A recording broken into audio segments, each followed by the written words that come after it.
by spending more time on the soccer, on the team, you may get results, but in the end, your players will pay because you haven't put the proper amount of time into the other elements that eventually will lead them into success in soccer.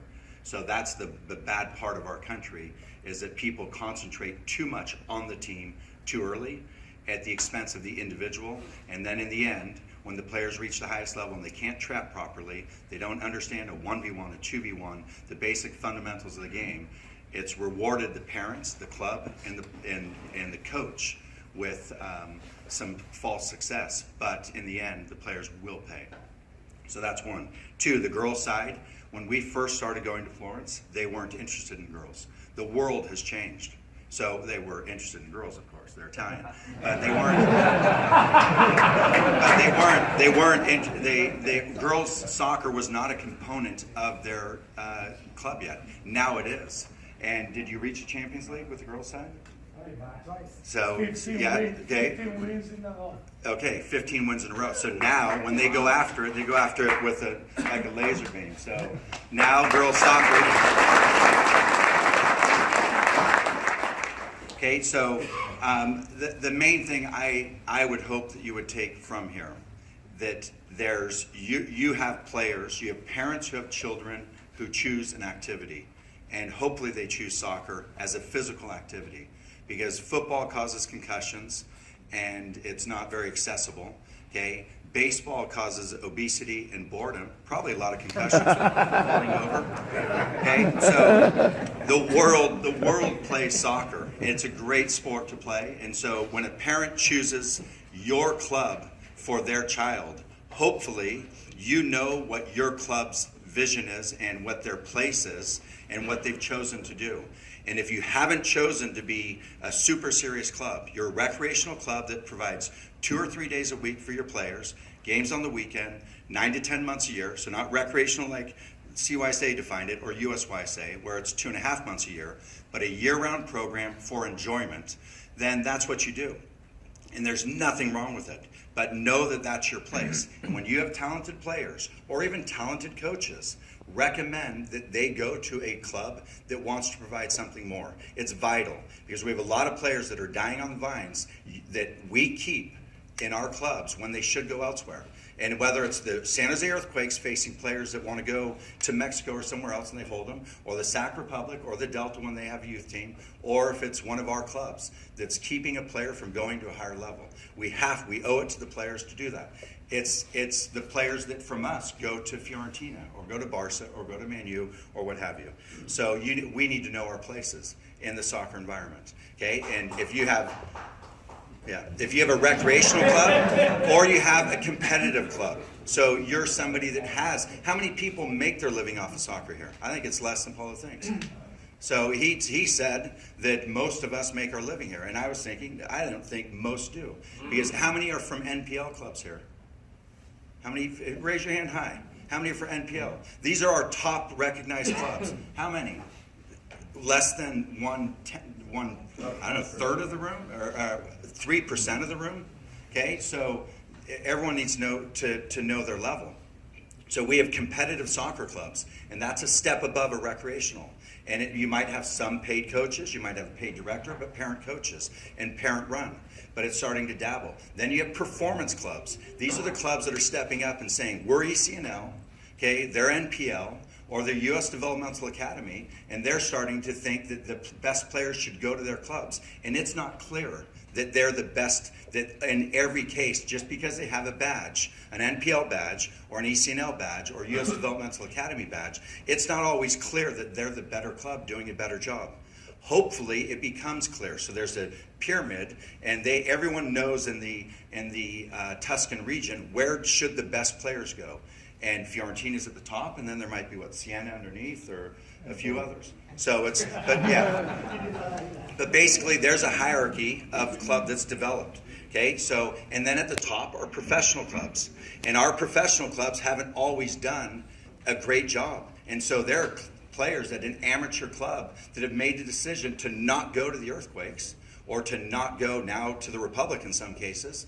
And hopefully the professional clubs get to a point where they're so clearly above everyone else in their thinking and their planning and their coaching and in their funds that they can fly kids to international tournaments in Mexico to get, or to Canada or to Europe, to get the experience necessary so that when they want to play with their first team, they have the experience necessary.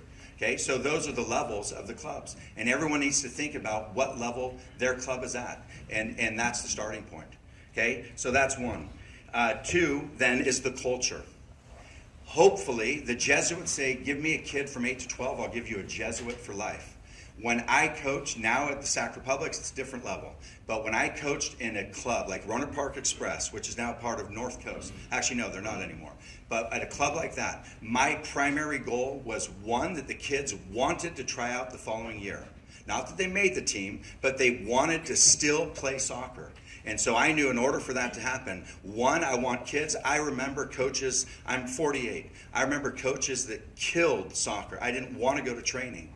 I stood in lines. They yelled at me. Okay, and so for me, I want an enjoyable environment around soccer, and we create it. And so when they show up, there should be a combination of education, competition, but there should be an environment that stimulates them and makes them to want to come to training. And you shouldn't yell at them until they get old, until an older age group. Like I now sometimes intentionally provoke. I make my players nervous in order, they want to go play with the first team, and they can't handle me getting into them after an error. But I'm coaching under 18 boys. Under 14s, it's different. Still a little bit coddling. 13s is different. So know what player you're coaching. But the culture within your club has to be one that you think about and you create, from the parents that show up on the sideline representing your club all the way to the coaches and the players. Okay, so that's two. If a player does not play on their own, they will not reach a high level. If a player does not watch soccer on TV or go to the stadium, they will not reach a high level. On the girls' side, it's almost epidemic, where players play so much soccer, but they never watch it on TV. I was just in a meeting with the ECNL, 3 of their directors, and I asked them, how do you tackle this? If we're not encouraging them to become soccer fans, and if we're not encouraging them to become soccer players or fans for life, then we're just giving them a little temporary shot in the arm, which also could be good. It keeps them healthy, keeps them, probably doing better in school, but it's not creating soccer fans. So if a kid doesn't play soccer hour after hour after hour after hour, and if you're not encouraging it and celebrating it every time they show up to training, we're missing a massive opportunity. And so we have this massive 350 million people in this country. We will always reach the World Cup. We play in CONCACAF region. We will always accidentally develop players. But will we reach the level where we can win a World Cup because we become more organized, more educated? We have a massive pool. We do everything at a big level. Unfortunately, at soccer, we don't. And it starts with us. So if we create the culture, play every day, do a contest, homework contest, use Tapia, do juggling contests, bring a Barca jersey, a Thorns jersey, whatever. But get your kids playing on their own. Get them playing at school, get them playing before school, in their classroom, whatever. And I mean in their classroom. Okay? So then finally is to learn to be a coach. And so for me, I wake up, the thing that motivates is learning. And so it's tough in this country to learn. And there's all the different websites, and now Facebook makes it easier, or Twitter, or there's articles floating around. But if you want to be a top coach, then you should be trying to learn daily. And I think we owe it to our players.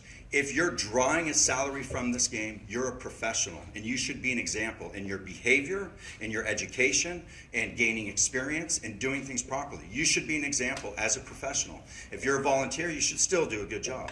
So I think it's great that most of the people here are volunteers. I think it's great. We always see it. I said, when I showed up, I said, how many gringos?